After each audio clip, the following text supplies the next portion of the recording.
l'objectivité. Comment être objectif ? C'est paradoxal. Lorsque nous disons être objectif, en réalité ce que nous disons, c'est avoir des jugements objectifs sur les choses. Quelle idée étrange. Les jugements appartiennent à l'esprit, il est le juge. Le jugement est donc intrinsèquement subjectif.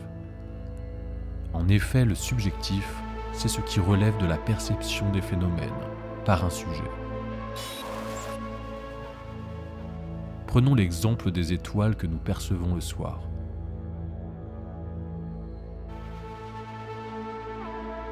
En se penchant par une fenêtre pour l'observer, l'être humain devient le sujet percevant, tandis que l'étoile, qui est l'objet de son attention, est la chose perçue.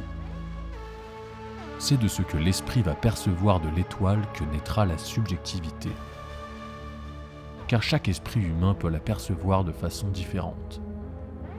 En revanche, l'étoile est objective. Il s'agit d'un objet, de l'objectif de nos regards, qui sans conscience pour l'observer, existerait probablement toujours.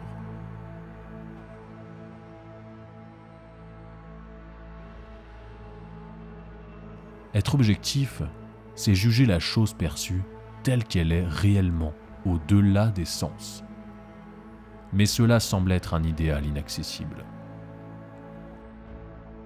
L'objectivité est limitée par les moyens que nous avons de percevoir les choses, que ce soit nos sens ou nos instruments de mesure.